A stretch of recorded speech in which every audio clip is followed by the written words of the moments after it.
Voice of Indonesia. Ya, pendengar Voice of Indonesia dan juga Radio Republik Indonesia di Entikong. Kali ini saya ingin bicara sedikit-sedikit nih tentang kemeriahan 17 Agustus yang dirayakan di ibu kota Indonesia yang baru kemarin tentunya.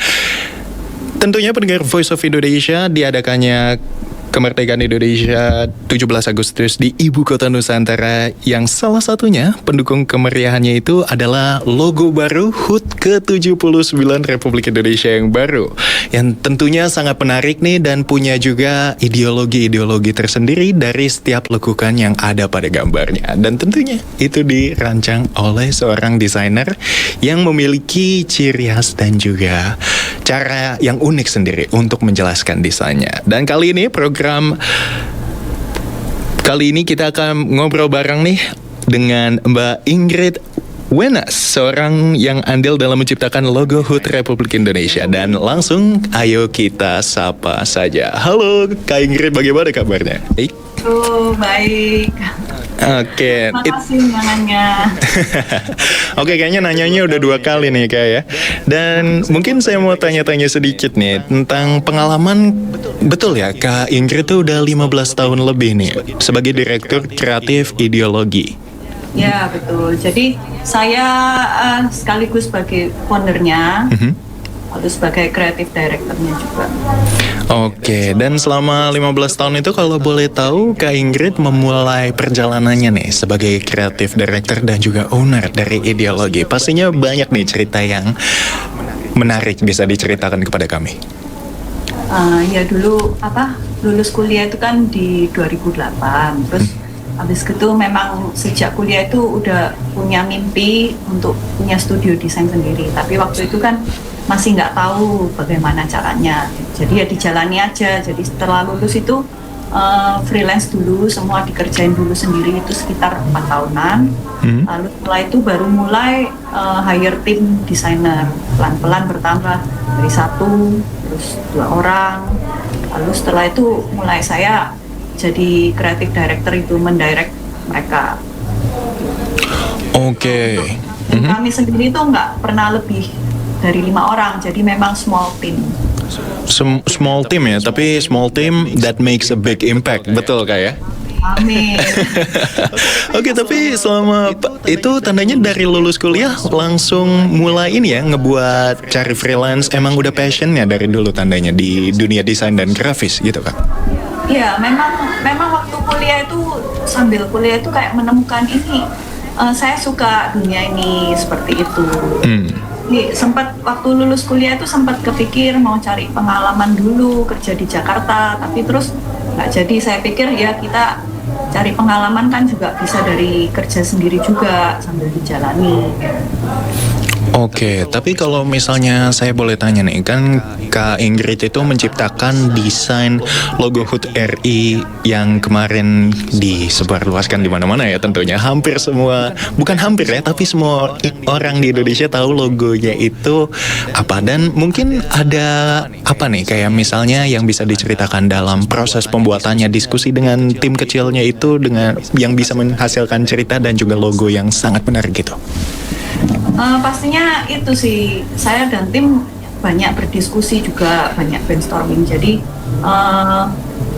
ya banyak diskusi yang dijalankan waktu proses itu. Seperti itu. Lalu misalnya apa nih yang bisa diimprove, ada masukan apa, ya kita terima masukan juga. Jadi ada juga proses ACC dari ADGI. Jadi seperti checkpoint gitu tiap minggu. Kami presentasi ke tim ADGI pusat, lalu dikasih masukan, oh kurang ini, kurang itu, apa yang bisa diimprove. Oke, tapi selama pembuatan itu apakah ada kendala nih? Soalnya kan kalau misalnya proyek untuk pemerintahan ya, kalau misalnya emang saya bilang itu biasanya suka sedikit rumit gitu dalam proses pembuatannya, itu betul kayak? Itu waktunya agak mepet kalau menurut saya timelinenya. Tapi ya dijalanin aja gitu, semaksimal mungkin. Ya memang pada waktu itu banyak juga kayak hari libur, kita harus lembur, terus ya kerjanya juga sampai malam-malam gitu. Terus hari-hari terakhir itu menjelang yang paling akhir banget tuh ada sampai momen itu cuma tidur 3 jam karena harus menyelesaikan grafik standar manualnya itu. Karena kan kalau bikin logo itu nggak cuma bikin logo sama grafisnya aja, ada panduan cara pakainya. Nah, panduan cara pakainya itu banyak banget yang harus diselesaikan. Oke, kalau bisa diceritain sedikit tuh panduan cara pakainya nih, kayaknya menjadi topik yang unik ya dalam membuat logo. Kayak nggak mungkin semua orang bisa menggambar, tapi bisa dibilang juga semua orang tidak bisa menceritakan apa yang taste mereka sendiri dan juga ciri khas mereka. Dan seorang Kak Ingrid Wenas ini mungkin punya taste yang tersendiri. Mungkin taste apa nih yang kira-kira Kak Ingrid punya sebagai seorang desainer grafis? Pattern apa atau pola apa yang biasanya Kak Ingrid suka gunakan? Kalau saya sih ini, kalau desain itu menurut saya penting itu tidak hanya bagus secara visual, tapi yang penting itu harus ada makna dan value di dalamnya. Jadi bisa lebih mendalam gitu. Kita maksudnya bikin nggak sekadar ini harus terlihat bagus, tapi harus ada value apa yang mau kita sampaikan, pesan apa yang mau kita sampaikan, supaya kayak ya desain kita itu supaya ada dampaknya juga. Oke, dan sebagai seorang desainer grafis yang membuat logo RRI kan Republik Indonesia ke-79, itu apa yang membedakan Kak Ingrid dalam membuat desain Kak Ingrid itu, dan juga mungkin desainer-desainer lain yang misalnya punya ciri khas sendiri? Kalau Kak Ingrid tuh lebih desainnya itu lebih demennya yang lekuknya kayak gimana atau gimana tuh? Kalau dari saya sih nggak ada patokan khusus ya. Kalau misalnya, kalau tiap desain itu harus ada ini, itu enggak. Jadi kayak kita sesuaikan dengan tiap project, kebutuhannya itu seperti apa. Jadi makanya di awal project itu kita harus tahu dulu, ini target audiensnya siapa. Terus ada pesan apa yang mau disampaikan kepada mereka. Terus kita cari benang merahnya juga, gimana caranya menyampaikannya seperti itu. Makanya harus ada research juga, harus ada brainstorming juga dengan tim kayak gitu. Jadi bukan semerta-merta tiap project itu digeneralisasi, sukanya seperti ini, nggak gitu. Jadi tiap project itu punya keunikan sendiri.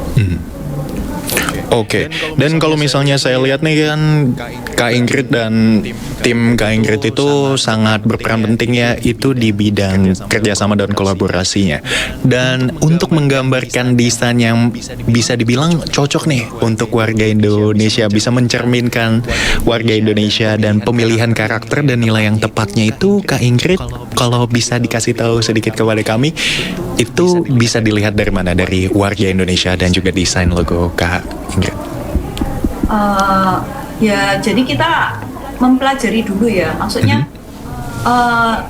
tujuannya dibuat logo ini nih apa? Pastinya ada untuk memantik semangat persatuan juga. Oke, ada tujuannya seperti itu. Lalu ada kayak momen-momen besarnya di 79 ini apa? Misalnya tongkat estafet kepemimpinan, lalu ada perpindahan ibu kota. Nah, lalu kita cari apa konsepnya yang kita bisa sambungin dari konsep awal sampai tujuannya, pesan harus tersampaikan. Jadi kita brainstorming dulu, kita buat konsep awalnya, lalu kita buat kerangkanya itu. Jadi pesan ini harus disampaikan. Lalu lewat apa nih? Visual apa yang bisa menggambarkan ini? Ya kita pelajari juga tentang Indonesia, tentang Nusantara, nilai apa yang bisa kita angkat. Oke, jadi unik sekali ya pendengar Voice of Indonesia dan juga Radio Republik Indonesia. Cara prosesnya tuh bagaimana, dan kalau bisa dibilang nggak segampang itu ya Kak, dalam pembuatan, terutama apa tadi yang kayak urutan pembuatannya? Buku panduan ya. Buku panduan ya, betul. Ada buku panduan supaya bisa diaplikasikan ke berbagai media di seluruh Indonesia. Dan buku panduan itu diberikannya oleh dari pemerintahnya atau gimana tuh Kak? Jadi kan saya dan tim sudah susun itu, lalu diberikan ke pemerintah juga sebarluaskan melalui link Setnek. Jadi Oke. semua bisa download, jadi bisa dipelajari. Oh, ini cara pakai logo ini seperti ini, yang baik, yang benar seperti apa. Di media ini yang baik, yang benar, posisinya, layoutnya seperti apa. Itu sudah ada template-nya semua. Oh, sudah ada template. Jadi bisa dibilang waktu itu Kak Ingrid jatuhnya ikut lomba ya? Atau gimana tuh Kak? Dalam pembuatan logo Iya, ya? waktu itu sayembara ya. Oh, sayembara. Oh, kalau boleh tahu tuh selama sayembara kan banyak banget tuh desainer. Dan Kak Ingrid pada saat itu pede gak, kayak percaya diri ya dengan desain Kak Ingrid sendiri? Waktu itu lebih gimana ya, kayak ya saya dan tim berusaha kasih yang terbaik gitu.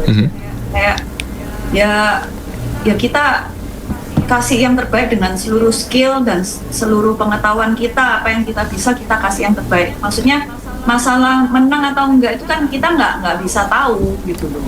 Iya, kita berusaha semaksimal mungkin. Jadi walaupun tidak kepilih, walaupun tidak kalah, itu nggak ada penyesalan. Betul. Karena sudah kasih yang terbaik. Dan kalau Kak Ingrid kan selalu memberikan yang terbaik nih pendengar Voice of Indonesia dalam pembuatan desainnya juga. Dan kalau saya lihat untuk mencapai titik ini Kak Ingrid juga punya koneksi yang baik ya dengan para tim Kak Ingrid sendiri dalam penciptakan desain itu. Tapi mungkin kalau saya boleh tanya nih, selama sayembara Kak Ingrid tuh dari sekian banyak peserta yang mengikutinya, apakah ada momen dimana tuh kayak tegang banget nih pada saat pengumuman gitu bersama tim Kak Ingrid? Jadi pengumumannya itu private gitu. Oh, private. Oke. Ya, jadi di info private by Zoom. Oke, private by Zoom. Dan waktu tahu menang tuh gimana tuh Kak perasaannya? Ya tentunya sangat bersyukur, bangga, kaget, nggak nyangka juga sih. Dan kalau misalnya mungkin sekarang pertanyaan terakhir nih untuk Kak Ingrid, untuk para desainer dan juga para perempuan di Indonesia nih kan, karena sayembara ini diikuti oleh semua kalangan dari semua umur dan juga semua suku ya dari seluruh Indonesia yang dibuka untuk umum. Dan apa pesan Kak Ingrid untuk bisa memberikan nih untuk para perempuan-perempuan dan juga anak-anak muda nih, karena mungkin sekarang kan di masa dimana anak-anak muda harus mulai ikut bersaing ke dunia kerja. Apa pesan Kak Ingrid sebagai orang yang sukses bisa memberikan desainnya untuk dikenal di seluruh Indonesia pada 17 Agustus kemarin? Jadi kalau pesan saya sih, kita itu jangan membatasi diri kita. Jadi misalnya kalau kita nih wanita, terus kita membatasi, aku ini nggak bisa nih karena aku ini sudah punya keluarga, sudah apa. Nah, kalau menurut saya kita kerjakan dari apa yang kita bisa dulu. Misalnya, oh bisanya kerja di rumah, ya sudah itu aja dimaksimalkan. Punyanya alat ini, ya udah itu aja. Pokoknya kita kasih aja yang terbaik dari apa yang kita punya. Jangan membatasi diri sendiri dan maksudnya tetap punya mimpi, gitu. Tetap punya mimpi. Iya. Jadi walaupun apapun halangannya, mimpi kita tidak boleh terbatas oleh apa ya, dengan keadaan kita sekarang ya, betul ya kayaknya. Keadaan memang nggak bisa selalu idealis sesuai keinginan kita. Ya misalnya kalau kita bekerja seharusnya kita harus gini, mungkin angan-angan kita seperti itu. Tapi keadaan kenyataan kan memang nggak selalu seperti itu. Ya kita kerjakan aja dari apa yang ada di tangan kita. Oke, itu pesan yang sangat menarik ya, pendengar Voice of Indonesia dan juga Radio Republik Indonesia dari Kak Ingrid Wenas nih, yang mengebuat desain logo HUT Republik Indonesia ke-79. Dan terima kasih banyak Kak Ingrid sudah menyediakan waktu untuk mengikuti wawancara bersama kami. Dan pendengar Voice of Indonesia tentunya semua tidak ada batasan sesuai kata Kak Ingrid, dan selalu berusaha semaksimal mungkin dan jangan mau kalah walaupun ada di saat kita mungkin merasa tidak bisa melakukan yang maksimal, tapi jangan menyerah untuk selalu melakukannya. Oke, pendengar Voice of Indonesia, terima kasih banyak sudah mengikuti interview kali ini, dan tetaplah terus bersama kami di Voice of Indonesia dan juga Radio Republik Indonesia untuk berbagai interview yang menarik lainnya dan juga tentunya hiburan khusus untuk Anda. Voice of Indonesia.